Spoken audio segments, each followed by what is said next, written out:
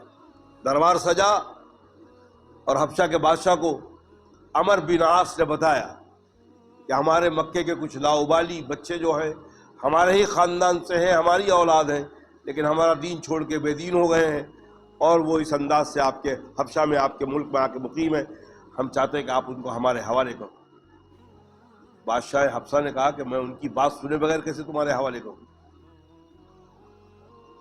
بلایا۔ کون راوی ہیں؟ یہ پوری حبشہ کی روایت کرنے والی ام سلمہ رضی اللہ تعالیٰ عنہ، امہات المومنین، جناب رسول اللہ صلی اللہ علیہ وسلم کی اہلیہ جوزہ ازواج مطہرات ہیں، وہ بھی اس حبشہ میں تھی۔ یہ پوری روایت جو حبشہ کی ہے ام سلمہ رضی اللہ تعالیٰ عنہ نے بیان کی۔ حضرت جعفر کو بلایا گیا۔ ام سلمہ نے فرمایا کہ ہم لوگ جب مسلم بادشاہ نے جب بلایا تو ہم نے کہا کہ بھائی ہمارا نمائندہ جو ہے جعفر کو بنایا جائے اور یہ بات کریں، بیچ میں ہم کوئی بات نہ کریں۔ حضرت جعفر نے جا کے نجاشی کو بات کیا اور سورہ مریم نازل ہو چکی تھی، سورہ مریم کو پڑھنا شروع کیا۔ ام سلمہ فرماتی ہے کہ بادشاہ یہ سورہ مریم، ایک تو حضرت جعفر کا پڑھنا، شاگرد ہیں جناب رسول اللہ صلی اللہ علیہ وسلم کے، آج بھی دیکھیے قرآن لوگ پڑھتے ہیں، آپ مکے میں چلے جائیں اور مکے کے امام جب قرآن شریف پڑھتے ہیں آدمی مے ہو جاتا ہے، دنیا بھول جاتا ہے، یہ وہ اللہ کا کلام۔ اور پھر صحابہ پڑھ رہے ہو، بادشاہ رونے لگا اور فرمایا کہ میں تمہیں اپنے ملک سے جانے نہیں دوں گا، تم یہی آرام سے رہو، تمہیں اگر کوئی تکلیف دے گا تو میں اس کو دیکھوں گا۔ لیکن عمر بن عاص نے دوسرے دن، ابو سلمہ فرماتی ہے کہ نکلتے نکلتے مجھے دھونس دیا کہ کل میں بادشاہ کو اس انداز سے ورغلاؤں گا کہ تمہارا ٹھکانہ لگ جائے گا اور تم کو گرفتار کر کے ہم کو دے دیں گے۔ ابو سلمہ نے جعفر کو، حضرت جعفر کو بتایا، فرمایا اللہ مالک ہے۔ لیکن عمر بن عاص نے جا کے فرمایا کہ اے بادشاہ، یہ حضرت عیسیٰ کے بارے میں اور فول بکتے ہیں، حضرت عیسیٰ کو خدا نہیں مانتے، حضرت عیسیٰ کو اللہ کا بیٹا نہیں مانتے، آپ ان کو بلا کر پوچھو کہ عیسیٰ کے بارے میں تمہارے نبی کیا کہتے ہیں۔ پھر بلایا دوسرے دن بادشاہ نے، حضرت جعفر نے فرمایا سورہ مریم کے اندر حضرت عیسیٰ کی کہانی بتایا ہے اللہ نے، فرمایا ہمارے نبی نے بتایا کہ عیسیٰ روح اللہ ہے، کلامت اللہ ہے، اور حضرت مریم پاک ماں سے حضرت مریم کو بغیر باپ کے پیدا فرمایا۔ یہ جملہ نکل رہا تھا کہ بادشاہ رونے لگا اور زمین پہ انگلی کھینچنے لگا کہ اللہ کی قسم اس سے زیادہ حیثیت نہیں ہے حضرت عیسیٰ علیہ السلام کی، حضرت عیسیٰ اللہ کے رسول ہیں اور اللہ کے بندے ہیں۔ عمر بن عاص کی تو پتلی ڈیلی ہو گئی کہ اب تو معاملہ خراب ہو گیا، بھگا دیا عمر بن عاص کو، سارے تحفے طائف بیچ دیے۔ یہ ہے وہ آپ کا اسلام۔ لیکن اللہ کے نبی صلی اللہ علیہ وسلم کی پیشین گوئی، علامت قیامت کی پیشین گوئی، امانت دار کو خیانت دار سمجھا جائے گا، آج یہ ہو رہا ہے۔ سچے کو جھوٹا سمجھا جائے گا، جھوٹے کو سچا سمجھا جائے گا۔ مسجدیں پوری طرح نمازیوں سے بھری ہوگی لیکن کوئی نمازی نہیں ہوگا، اللہ کے نبی فرما رہے ہیں، اللہ ہم سب پہ رحم فرمائے، پوری مسجد بھری ہوئی ہے اور بھری رہتی ہے۔ علامت قیامت کی نشانی بتائی اللہ کے نبی صلی اللہ علیہ وسلم نے، اسلام نام کو رہ جائے گا۔ آج دیکھ لیں کیا ہو رہا ہے، ہم نام کے مسلمان رہ گئے، تھوڑی سی مسلمانی ہے اس میں بھی آنا کانی ہے، نہ مسجد کا ادب، نہ قرآن پاک کا ادب، نہ امام کا ادب، نہ مؤذن کا ادب، نہ عالم کا ادب، نہ بڑے کا ادب، نہ چھوٹے کا ادب، نہ معاشرے کا ادب۔ کوئی پڑوسی بیمار ہے، مر رہا ہے، اس کی پرواہ نہیں، ان کو جو کرنا ہے وہ کر رہے ہیں، ہماری خوشی ہے ہم کو کرنا ہے، یہاں سے لے کے 1 کلومیٹر تک بم لگائیں گے، پھوڑیں گے، دوسرا مرے جیے، یہ مسلم معاشرہ ہے، یہ اسلام کا معاشرہ ہے۔ اللہ کی قسم فاروق اعظم اگر ہوتے اور فاروق اعظم کا دور ہوتا، ہم ایک بھی زندہ نہیں رہتے، اتنے درے پڑتے ہم کہ ہم سب کے سب ختم ہو جاتے۔ اللہ عالمگیر رحمت اللہ علیہ پر اللہ رحم کی بارش برپائے، رحمت کی بارش برپائے۔ انہوں نے آخر میں آ کر حضرت شاہ ولی اللہ محدث دہلوی کی محنت کو عالمگیر رحمت اللہ علیہ نے جب ہے تو جو ہم تھوڑے بہت نظر آ رہے ہیں۔ لیکن دوستو یہ پیشین گوئی پر غور کریں، 5 وقت کی نماز ہم تکبیر اولیٰ سے کہ نماز پڑھتے ہیں، خبر حدیثوں میں جس کی آئی وہی زمانہ اب آ رہا ہے، فلک بھی آنکھیں بدل رہی ہیں، ستارے بھی آنکھیں بدل رہے ہیں، امام مسجد سے کوئی پوچھے نماز کس کو پڑھا رہا ہے، سب اپنے اپنے خیال میں ہے، تو نماز کیوں؟ امام مسجد خود اپنے خیال میں نماز کس کو پڑھاوے؟ یہ ہماری نمازیں ہیں۔ میرے والد کا بیان تھا نالا سپارہ کے اندر عشاء کی نماز کے بعد، عشاء کی نماز کو امام صاحب بھول گئے، 3 رکعت ہے کہ 4 رکعت، میرے والد کو بھی نہیں یاد آ رہا تھا، سلام پھیر دیا ہوں اور لوگوں سے پوچھا کہ 3 رکعت ہوئی کہ 4 رکعت ہوئی، کسی کو یاد نہیں آ رہا تھا۔ میرے والد نے فرمایا کہ بہرحال یاد نہیں آ رہا ہے تو آپ پھر سے نماز 4 رکعت آپ عشاء کی نماز پھر سے دوہرا دیں۔ ایک شخص بازو بیٹھا تھا، اس نے فرمایا کہ نہیں مولانا نے 3 رکعت پڑھایا ہے، 4 رکعت نہیں پڑھائی۔ پھر میرے والد نے پوچھا کہ بھائی اتنی دیر سے لوگوں پوچھتے تو آپ بتائیں نہیں، بولے مجھے یاد نہیں تھا، میں بات میں بھول گیا تھا، لیکن مولانا نے 3 ہی پڑھا ہے۔ تو میرے والد نے پوچھا کہ اتنے یقین سے آپ کیسے فرمایا؟ میری 4 دکان تھی، 3 دکان کا حساب ہوا 3 رکعت میں، چوتھی دکان کا حساب باقی ہے۔ یہ ہماری نماز ہے۔